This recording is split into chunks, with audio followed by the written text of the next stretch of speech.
हमारे खास मुलाकात कार्यक्रम में आप सभी दर्शकों का स्वागत है।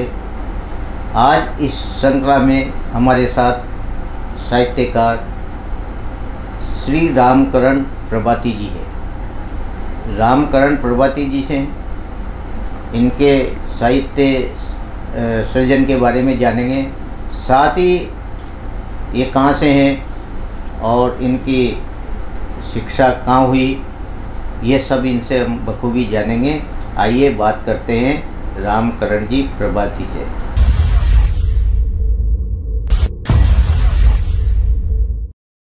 रामकरण प्रभाती जी, आपका हमारे स्टूडियो में बहुत बहुत स्वागत है। धन्यवाद साहब। प्रभाती जी, आप अपने जीवन परिचय के बारे में हमारे दर्शकों को बताओ। आप कहाँ से, शिक्षा वगैरह आपकी कहाँ हुई और साहित्य के क्षेत्र में आपने कब से पदार्पण किया? धन्यवाद सर। मेरा जीवन बहुत वैसे तो कठिनाइयों में बीता है। बचपन में पिताजी गुजर गए थे और मेहनत मजदूरी करके हमने शिक्षा प्राप्त करी। प्रारंभिक शिक्षा मैंने कैथून से प्राप्त करी थी और सेकेंडरी पास करने के बाद महात्मा गांधी स्कूल में मैं पढ़ने आया करता था, वो भी साइकिल से। दोनों भाई साइकिल से पढ़ने आया करते थे। तो बड़ी मेहनत करके और मैंने कॉलेज बीए पास किया कोटा में। तो उस दरमियान कहीं दोस्त हमें मिले तो मेरी माँ और मैंने बहुत कठिनाइयों का सामना करना पड़ा, क्योंकि आर्थिक स्थिति खराब थी। तो खेत में मजदूरी किया करते थे, खेत भी हमने जोते। मैं हल चलाता था तो मेरी माँ पीछे से गेहूँ ओरा करती थी। पिताजी गुजरने के बाद हमने खेती पर कोई प्रकार की आँच नहीं आने दी, बल्कि हमने मेहनत करके और खेती को बचाया। और जो मेरे पिताजी हमें जो संपत्ति देकर गए थे खेती, उसको हमने डबल प्राउड किया, बाकी उसके आँच नहीं आने दी। 5 भाई थे हम और 5 भाइयों ने मेहनत करी। मेरी शिक्षा करने के बाद मैंने 1978 में चित्रकला सीखी। अपना भी मुझे चित्रकला का ज्ञान हुआ।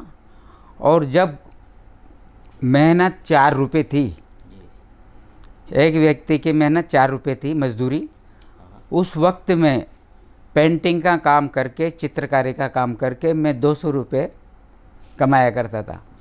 तो मेरे परिवार में बड़ी खुशी थी कि छोरों के 200 रुपये ला रहे थे, बड़ी थी साहब।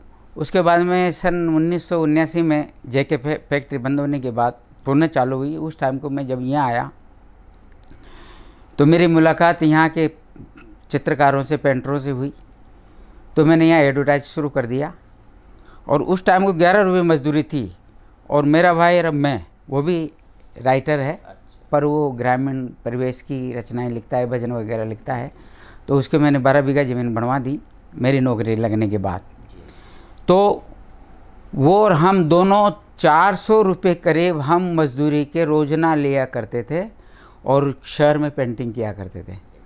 फिर मेरा इंटरव्यू पुलिस में आया तो 50 लड़कों में से मुझे सेलेक्ट किया, वो केवल चित्रकला के बेस पर। जब मुझे कहा कि क्या करते हो, तो मैं पेंटिंग के कपड़ों में वहाँ इंटरव्यू देने चला गया। तो एसपी साहब नवीन शर्मा जी ने पूछा कि नौकरी करने आए हो कि क्या ये मजाक है क्या? मैंने कि साहब नौकरियाँ तो लगती नहीं है ज़माने में, और मेरा तो हुनर है तो मैं तो वहाँ काम कर रहा हूँ। अगर कॉल लेटर आया है तो मैं चलो इंटरव्यू दे आता हूँ। तो ये देखकर वो बड़े खुश हुए। वो मेरे से प्रश्न कर रहे थे। मैंने A4 एप्पल बनाकर उसमें शेड लेकर उनको दिखाया और 50 लड़कों में, सारे को इंटरव्यू होने के बाद 50 लड़कों में मुझे उन्होंने सेलेक्ट कर लिया। लोगों ने कहा कि तुम्हारे तो लॉटरी लग गई, लॉटरी लग गई, लॉटरी लग गई। ये मेरे जीवन के वृत्तांत है सर।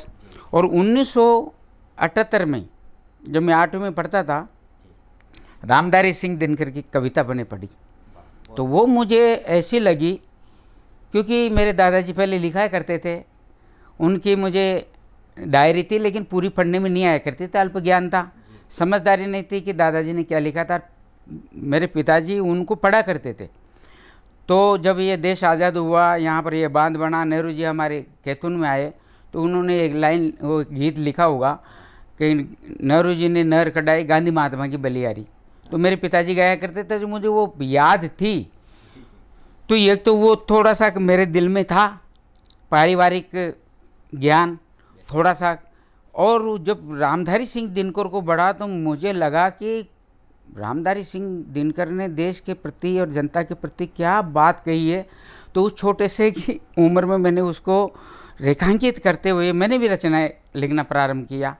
और कैथून में विभीषण जी का मंच लगा करता था, हम उसके कार्यकर्ता हुआ करते थे। तो पहले तो एडवर्टाइज करते थे, जो कवि सम्मेलन होते थे उसके पहले हम भी कविता पढ़ लिया करते थे। तो हम वहाँ मोटिवेट हुए। वहाँ के बाद में 81 में मैं यहाँ आया तो मुझे यहाँ के साहित्यकारों से मुलाकात हुई, धनालाल सुमन जी से मुलाकात हुई। तो उन्होंने कहा यहाँ एक संस्था है, वहाँ जाया करो। तो मैं वहाँ गया, तो कवि गोष्ठी में हम वहाँ शामिल हुए। इस तरह से मेरी साहित्यिक यात्रा यहाँ तक हुई और छोटी सी शिक्षा प्राप्त करके मैं और यहाँ तक बढ़ा और बीए करके मेरी नौकरी लग गई। फिर इन लोगों के साथ लग गया, फिर मुझे मंच करने लग गया। रामकरण जी, वास्तव में आपका जीवन बड़ा संघर्षमयी रहा और इस संघर्षमयी जीवन में भी आपने एक साहित्य सृजन का काम आप कर रहे हो, ये बहुत बड़ी आपकी महानता है। रामकरण जी, जब आप पहली बार लिखा करते थे और गोष्ठियों में जाया करते थे तो आपको कैसा आभास होता था? क्योंकि आपको बड़े साहित्यकार भी उन काव्य गोष्ठियों में मिलते थे, तो कैसा महसूस होता था उस समय? अजय साहब, जब मैं गांव से यहाँ आया और मालूम पड़ा कि यहाँ बड़े बड़े साहित्यकार हैं, तो पहली बात तो ये थी कि आज का माहौल तो कुछ कहने का है नहीं, किसी से कैसा लिख रहा है। लेकिन जब हम कवि गोष्ठी में हुआ करते थे तो अरविंद सोरल जैसे बड़े साहित्यकारों के सामने काव्य पाठ करना बहुत मुश्किल था। कई लड़कों की, मतलब नए साहित्यकारों की जो इस क्षेत्र में आते थे, उनके सामने काव्य पाठ करना बहुत मुश्किल हुआ था। तो उनकी पिंडलियाँ गुदूज जाती थी। मदन पवार, ब्रजेश चंचल और जैसे बड़े बड़े कवि, विपिन मणि जैसे बड़े बड़े कवि हमें मिलते थे। तो हम ये देखते थे कि इन बड़े बड़े साहित्यकारों के बीच में हम बैठे हुए हैं, तो हम गर्व महसूस करते थे कि आज हम इनके साथ हैं। तो जब उनकी रचनाएं सुना करते तो हमें ये लगता था कि हम तो कुछ भी नहीं लिख रहे। लेकिन धीरे धीरे उनसे मोटिवेट होकर मैंने खुद नहीं देशभक्ति रचना लिखना शुरू किया और मुझे देशभक्ति की तरफ मुझे मोमेंट मिला और मैंने उनके साथ कई छोटे मोटे मंच करना प्रारंभ किया। रामकरण जी, आपने किन किन विधाओं में ज़्यादा लिखा है? मैंने जैसे आपसे निवेदन किया कि रामधारी सिंह दिनकर की कविताओं से मैं प्रभावित हुआ, तो देशभक्ति रचना हुआ करती थी। तो मेरी शुरुआत देशभक्ति रचना से हुई। और जब मैं कैथून से कोटा आया तो कोटा आने के बाद सन 81 में मैंने एक कवि को वहाँ कैथून में सुन लिया था। मुझे पता नहीं, मुझे कम से कम 1997 के लगभग मालूम पड़ा कि ये कवि फलाना नाम का कवि है। मैंने उस कवि की रचनाओं से प्रभावित होकर मैंने एक चूंदड़ी नाम से रचना लिखी, देशभक्ति रचना। और वो पेरोडी थी। हम तो ये भी नहीं जानते थे कि पेरोडी कहते हैं इसको, क्योंकि हम तो लिख रहे थे सुनकर। और पहला जो लेखन होता है एक दूसरे से सुनकर उनकी आवाज़ में लिखा जाता है, अधिकतर 80% ये होता है। बाद में साहित्यकार समझता है कि यार मैं इसकी नकल कर रहा हूँ, तो फिर वो अपना स्वध्यान से, स्वज्ञान से वो फिर अपने लेखने को ताकत देता हुआ और फिर वो अपने लिखता है। तो इस तरह से मैंने चुंदड़ी लिखी। जो मेरा पहले का लेखन तो ओज का है, वीरस का। उसके बाद में मैंने श्रृंगार लिखना प्रारंभ किया और श्रृंगार भी उतना ही लिखा जितना मैंने ओज लिखा। हिंदी में ओज ज़्यादा है और हाड़ौती भाषा यानी राजस्थानी में मेरा श्रृंगार की ज़्यादा है। श्रृंगार ज़्यादा लिखा मैंने। हमने मंच का लोभ नहीं किया, पर जहाँ मंच आ जाते थे वहाँ पढ़ लिया करते थे और नहीं मिलते तो नहीं भी मिलते थे। बल्कि हमने तो उन लोगों को मंच दिया। हमने अभिलाषा नहीं रखी मंचों की, लेकिन हमने उनको मंच दिया और उस बहाने उन मंचों पे हमें भी उनके साथ पढ़ने का मौका मिला। तो सब मैंने शुरू में ओज लिखा और ओज के बाद में मैंने श्रृंगार के गीत लिखे। रामकरण जी, आप पुलिस सेवा में थे। पुलिस सेवा में रहते हुए भी आपने साहित्य सृजन कैसे किया? सर, ऐसे सुनते हैं कि जैसे 32 दांतों के बीच में ये जीभ निवास करती है। विभीषण जी ने भी यही कहा था।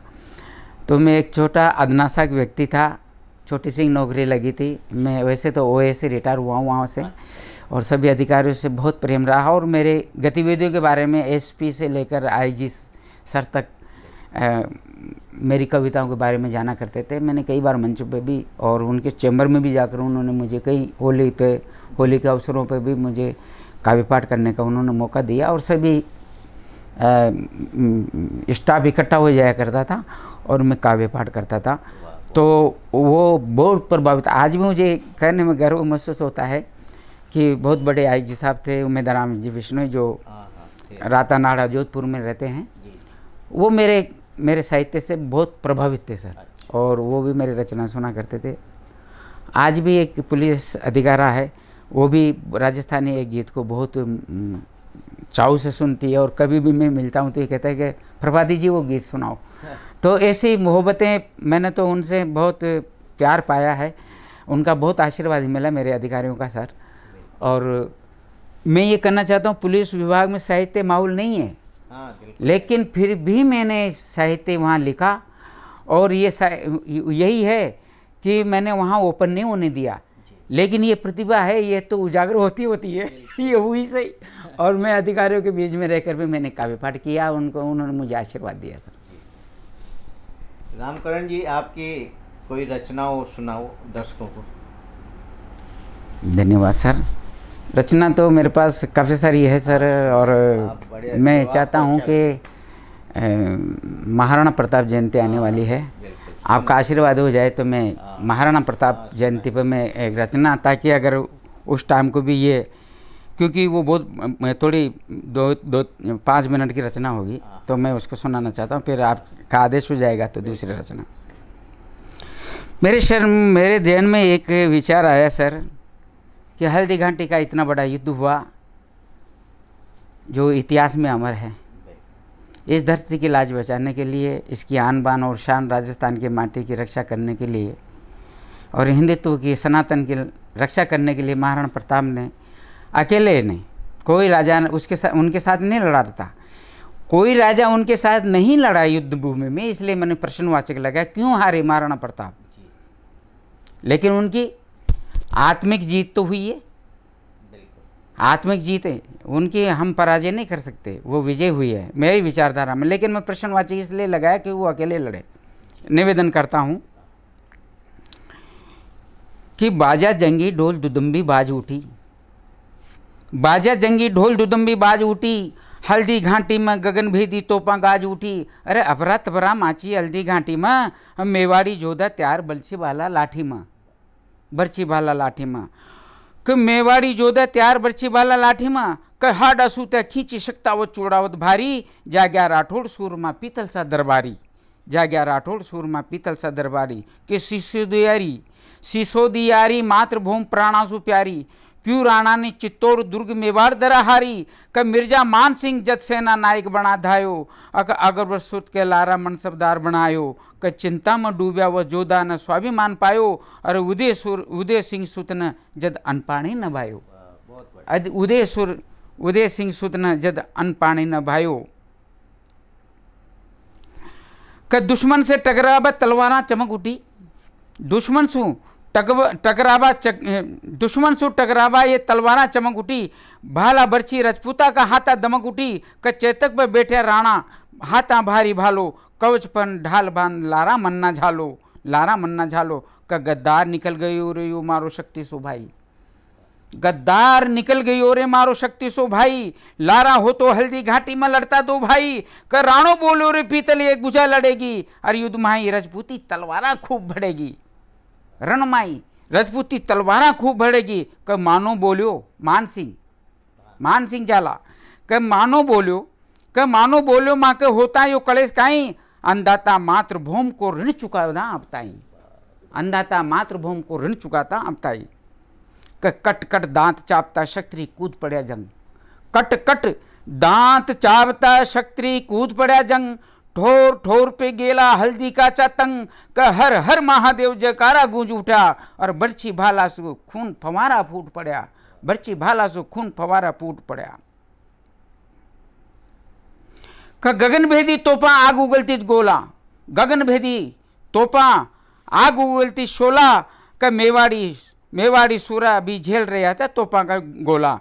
का भूणा जी ने राणा की साई करी छे भारी, उगता सूरज उजत शत्रु की सेना छे मारी, का मार काट कर तो भाला सुरण भूम के बीच, और राणो काट काट कर बेरी बचा रही हो चौकीज।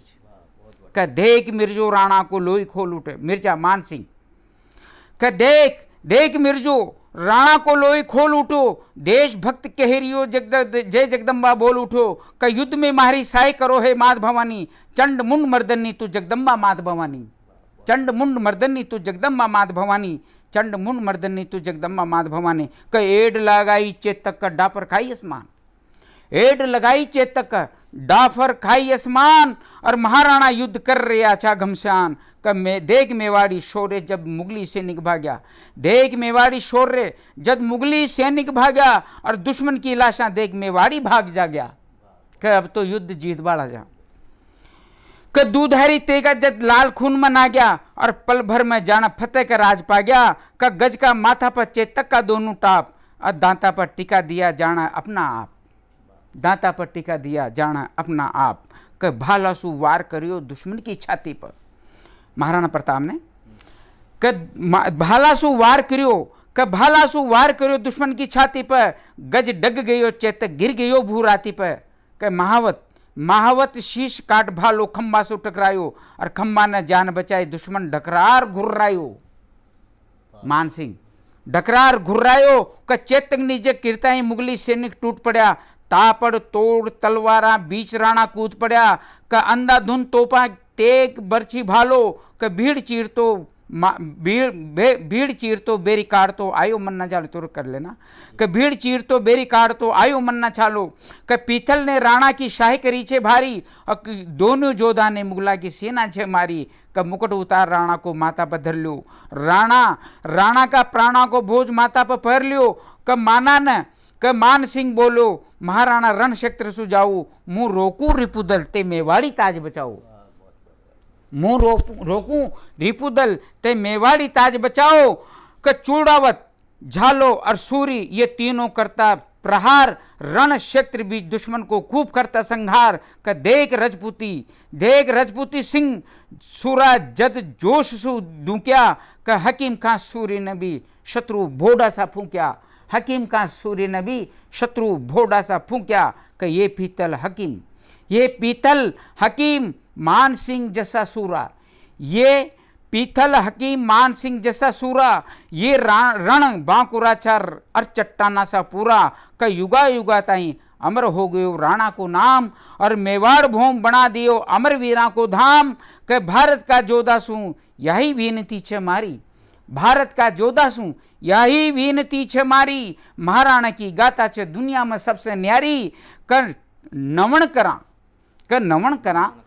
करा मेवाड़ धरा जोधारी धरती न, का नमन करा मेवाड़ धरा जोधारी धरती न। का मृग रोजड़ा चरता डूंगर मोर नचाती धरती न। का उदयपुर चामुंडा गोगुंदा यो गुम्बलगढ़ महान, का उदयपुर चामुंडा गोगुंदा यो कुंभलगढ़ महान। और कवि माधोजी दर्ग गावे एड़ो मारो राजस्थान, कवि माधोजी दर्ग गावे एड़ो मारो राजस्थान, एड़ो मारो राजस्थान। जय जय राजस्थान, जय जय राजस्थानी। बहुत शौर्य की बहुत अच्छी। आपने जो साहित्य लिखा उसमें ये जो आपकी प्रकाशित पुस्तकें हैं, इसमें कई साहित्य अकादमियों से आपको आर्थिक लाभ मिला, संबल मिला? हाँ सर, ये बात तो है, ये बात है। मैंने इसमें जो पहले जो मेरे ये जो हौसलों के गीत काव्य कृति प्रकाशित हुई, जिस पर राजस्थान साहित्य अकादमी उदयपुर के द्वारा मुझे प्रकाशन होने के बाद उसमें सहायता मिली है, और वहाँ के साहित्यकारों का भी आशीर्वाद मिला। इसके बाद जो मेरी ये जो दूसरी मिट्टी सी झनकार जो प्रकाशित हुई है, ये प्रकाशन होने के पहले उन्होंने आमंत्रित कर ली थी सभी के, राजस्थान के और बल्कि हाड़ौती की भी बहुत सारी कवियों की रचनाएं गई थी। इन कार्यकर्ताओं को, पर वहाँ से मुझे सबको 11-11 हज़ार रुपये दिए थे। तो इस पर भी मुझे 11 हज़ार रुपये राजस्थानी साहित्य अकादमी बीकानेर के द्वारा मुझे संबल प्राप्त हुआ, सहायता प्राप्त हुई है। रामकरण जी, और कोई कविता आप दर्शकों को सुनाए। आज मारा पीव आया झूम झूम गारे मन, आज मारा पीव आया झूम झूम गारे मन, झूम झूम गारे मन, झूम झूम गारे मन, आज मारा पीव आया झूम झूम गारे मन, आज मारा पीव आया झूम झूम गारे मन। बांध लाई वांक लेक रूप की गठरिया, बांध लाई वांक लेक रूप की गठरिया, मधुर मिलन सावण आयो बरसो सांवरिया, मधुर मिलन सावण आयो बरसो सांवरिया, अलगो जाहिया बाजे, अलगो जाहिया बाजे, निखर निखर जावे तन, आज मारा पीवे आया झूम झूम गारे मन, आज मारा पीवे आया झूम झूम गारे मन, झूम झूम गारे मन, करम रेख बाँच मन, आज मारा पीवे आया झूम झूम गारे मन।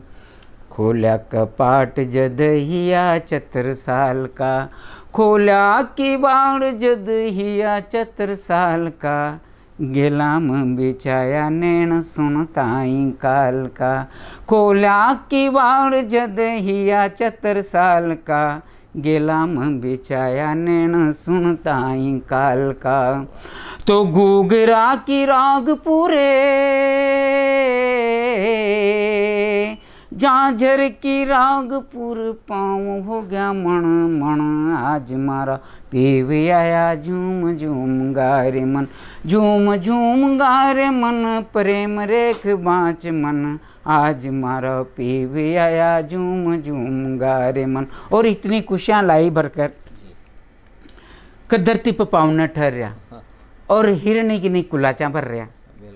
तो देखो साहब आगे की पंक्ति, ठहरन पाऊँ मारा उड़ उड़ जाऊँ मुँह, ठहरन पाऊँ मारा उड़ी उड़ी जाऊँ मुँह, सपना की मीठी बातां बायल्या बताऊँ। अरे रात तो सोयो दरिया होगा, असो सपना आयो, सपना की मीठी बातां बायल्या बताऊँ, सपना की मीठी बातां बायल्या बताऊँ मुँह, हरणी सी फद की परूँ, कुलाचा भरना, हिरणी कैसे कुलाचा भरना, हरणी सी पद की परूँ, बिचिया करे छन छन, आज मारा पीवे आया झूम झूम गारे मन, झूम झूम गारे मन, किरच किरच मारो मन, आज मारा पीवे आया झूम झूम गारे मन।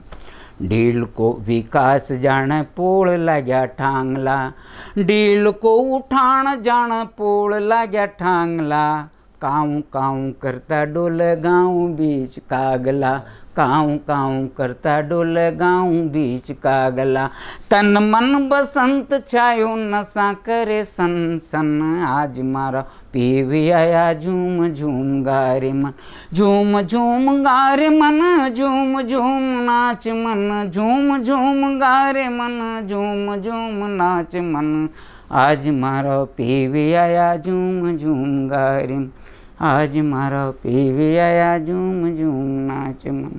बहुत बढ़िया गीत आपने रामकरण जी सुनाया, बहुत ही सुंदर गीत था, बहुत अच्छा साहित्य आप लिख रहे हैं रामकरण जी। एक कविता हमारे दर्शकों को आप और सुनाइए। हमने कवि मित्रों ने मिलकर और कई सम्मेलन में हमने भागीदारी की। मैंने करीब 14 कवि सम्मेलन किए थे उस टाइम को, देशभक्ति के। तो बहन राखी भेज रही है अपने भाई को और भाभी भी आ गई है, लेकिन भाई तो सेना की नौकरी करता है, बॉर्डर पर नौकरी कर रहा है, देश की सीमा की रक्षा कर रहा है। और भाभी है जो मतलब गमगीन माहौल में वो रहती है, बिल्कुल। उसके चेहरे पे खुशी नज़र नहीं आती। तो भाई को खत लिख रही है बहन, वो देख रहा हूँ, आप देखें कि भैया मेरा की भेज रही हूँ, तू सीमा पे रहना। भैया मेरा की भेज रही हूँ, तू सीमा पे रहना, और दुश्मन खड़ा तेरे सामने पर्वत बनकर रहना। भैया मेरा की भेज रही हूँ, तू सीमा पे रहना। माँ की ममता, बहन का प्यार भेज रही हूँ, पिता की आशीष, दादी का दुलार भेज रही हूँ। अरे राखी बांध कलाई पर पर्वत बनकर रहना, और भैया मेरा की भेज रही हूँ, तू सीमा पे रहना। भैया मेरा की भेज रही हूँ, तू सीमा पे रहना। मेरी आंखों के आगे मेरा जांबाज वीर खड़ा है, और दुश्मन से टकराने वाला वो रणधीर खड़ा है। राखी बांध कलाई पर रक्षक बनकर रहना, और भैया मेरा की भेज रही हूँ, तू सीमा पे रहना। भैया मेरा की भेज रही हूँ, तू सीमा पे रहना। मेरी आंखों के आगे मेरा जांबाज वीर खड़ा है, और दुश्मन से टकराने वाला वो रणधीर खड़ा है। राखी बांध कलाई पर रक्षक बनकर रहना। भैया मेरा की भेज रही हूँ, तू सीमा पे रहना। एक दिन सूरज चमकेगा भारत माँ के आंगन में, एक दिन सूरज चमकेगा भारत माँ के आंगन में, तब कुशों के गुलजार खिलेंगे हर फागुन में। तब ये बहना फूलों से मनवार करेगी तेरा। भैया मेरा की भेज रही हूँ, तू सीमा पे रहना। भैया मेरा की भेज रही हूँ, तू सीमा पे रहना। अरे पीहर से भाभी आई, तू नहीं आया रे। अरे पीहर से भाभी आई, तू नहीं आया। सारा सावन बरस चुका है, भाभी को नहीं भाया। अब पड़ी अकेली रोती है, सुहाता नहीं गहना। और भैया मेरा की भेज रही हूँ, तू सीमा पे रहना। भैया मेरा की भेज रही हूँ, तू सीमा पे रहना। भैया मेरा की भेज रही हूँ, तू सीमा पे रहना। भाभी का ये दुख काकी सह नहीं पाती, भाभी का ये दुख काकी सह नहीं पाती, और मम्मी से आकर कुछ कह नहीं पाती। अरे हम सब वेदना सहते भैया, तू भाभी से कहना। भैया मेरा की भेज रही हूँ, तू सीमा पे रहना। भैया मेरा की भेज रही हूँ, तू सीमा पे रहना। अरे घर होता राखी बांध मिठाई खिलाती, घर होता राखी बांध मिठाई खिलाती, और उपहार मांगती तुझसे जोर से चिल्लाती। तब मम्मी मुस्कुरा कर कहती, तुम दोनों से महक रहा है ये अंगना। तब मम्मी मुस्कुरा कर कहती, बेटी तुम दोनों से ही तो महक रहा है ये अंगना। भैया मेरा की भेज रही हूँ, तू सीमा पे रहना। अरे खत मिलते ही मोबाइल पर बात बताना, कब छुट्टी आएगा भाभी को सच बताना। हम तो यहाँ सकुशल है भैया, तू वहाँ सावधान होकर रहना। भैया मेरा की भेज रही हूँ, तू सीमा पे रहना। भैया मेरा की भेज रही हूँ, तू सीमा पे रहना। भैया मेरा की भेज रही हूँ, तू सीमा पे रहना। अगली पंक्ति देता हूँ कि खत मिलते ही मोबाइल पर बात बताई, खत मिलते ही मोबाइल पर बात बताई, और दुश्मन ने गोलाबारी करती मोर्चे पर रात बिताई। अब तोपों के गोले आग उगलते, छोटी तेरी भाभी से कहना। तोपों के गोले आग उगलते, छोटी तेरी भाभी से कहना। भैया मेरा की भेज रही हूँ, तू सीमा पे रहना। कि बहनों की राखी ने हम सबका हौसला बढ़ाया, बहनों की राखी ने हम सबका हौसला बढ़ाया। कुछ दिन में टाइगर हिल्स पर तिरंगा जा फहराया। अब कुशों के पैगाम मिले हैं, अब कुशों के पैगाम मिले हैं। छोटी घर घर जाकर कहना, भैया मेरा की भेज रही हूँ, तू सीमा पे रहना। भैया मेरा की भेज रही हूँ, तू सीमा पे रहना। भैया मेरा की भेज रही हूँ, तू सीमा पे रहना। आपको ये मेरी कविताएं कैसी लगी, मेरा ये जो साक्षात्कार वो कैसे लगा, आप यहाँ पत्रों के माध्यम से भेजकर और अवगत कराएं। जय जय राजस्थान, जय जय राजस्थानी। रामकरण जी, मैं एक प्रश्न और पूछना चाहता हूँ। आप जब पहली बार पत्र पत्रिकाओं में आपके लेखन छपे, या आकाशवाणी दूरदर्शन पर जब आपका प्रसारण रहा होगा, तब कैसा महसूस हुआ था आपको उस समय? वह बड़ा गलेट था मैं जब मेरी रचनाएं देश की धरती में धरती केरी पुकार और कलम बड़ी, इसमें तो नहीं छपा करते थे उस टाइम को, तब रामपुरा में ये चला करती थी प्रेसें, उस टाइम को मेरी रचना छपते तो बड़ी खुशी होती थी। और मेरा एक गीत छपा था जो कर, वो तो मुझे याद नहीं है भी नहीं अभी। तो जब 1987 में जो मेरी पहली रचना जो गीत था वो छपा, तो परिवार में बड़ी खुशी थी। उसके बाद पत्र पत्रिकाओं में मैं छपता रहा, राजस्थान पत्रिका में भी मैं छपा।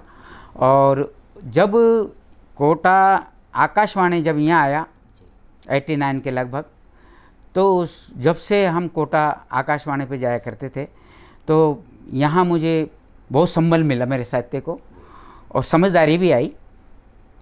उसके बाद मैं जयपुर आकाशवाणी गया, जयपुर आकाशवाणी से भी मेरी कविताओं का ब्रॉडकास्ट होता था।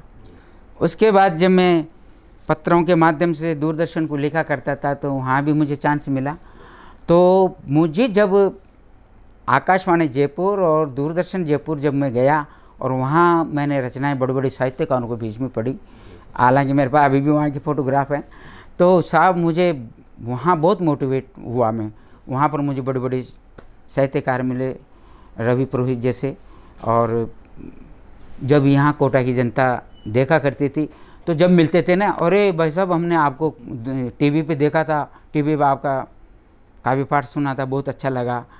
तो जब ऐसी बातें जब सुनते हैं ना तो खुद साहित्यकारी नहीं, उसके परिवार में भी खुशी होती है कि यार कम से कम हमने जाकर साहित्यिक सेवा करी और साहित्यिक सेवा का प्रतिफल ये मिला कि मैं आप लोगों के बीच में से निकल कर और दूरदर्शन तक गया, तो ये मेरी उपलब्धि थी। मैंने प्रारंभ में 1978 में जब काव्य रचना प्रारंभ करी थी तो माँ शारदा से मेरे मन ही मन में मैंने ये निवेदन किया था कि माँ शारदे मुझे भी इन लोगों के साथ मुझे बिठा देना। तो मेरी ये साहित्यिक सेवा थी जो इन बड़े बड़े साहित्यकारों के बीच में मुझे बैठने का और बोलने का अवसर मिला। मैं उनसे सीखा भी सही। तो मैं तो ये बड़ी उपलब्धि मानता हूँ इनके साथ बैठने का। मुझे ये नहीं, मेरे इतने बड़े पंख भी नहीं है कि मैं आकाश में उड़ूँ और मैं आकाश को छू लूँ, क्योंकि रचना तो होती तो ऐसी है कि कविता जाने कहाँ ले जाती है साहित्यकार को ऊंचा उठा दे। रवि वहाँ पहुँच गए कभी। वो बातें करो, मैं नहीं कहना चाह रहा था कि वो कह चुके बड़े बड़े साहित्यकार, तो मैं वो बात नहीं करना चाहता था। मेरे तो ये अभिलाषा थी कि मैं इन बड़े बड़े साहित्यकारों के नाम चीन जो कवि हैं और साहित्यकार उनके साथ बैठ गया, यही मेरी आत्मसंतोष है। ये थे हमारे साथ चित्रकार कहें, पुलिस सेवा से निवृत्ति और साहित्य सृजन में इनकी गहरी अभिरुचि, ऐसे हमारे हाड़ौते के साहित्यकार रामकरण जी प्रभाती आज ही हमारे स्टूडियो में आए और इन्होंने साहित्यिक क्षेत्र में जो इन्होंने लिखा, जो रचना आप तक सुनाई। आप हमारे स्टूडियो में पधारे, बहुत बहुत धन्यवाद। जय जय राजस्थान, राजस्थानी। जय हिंद, जय भारत।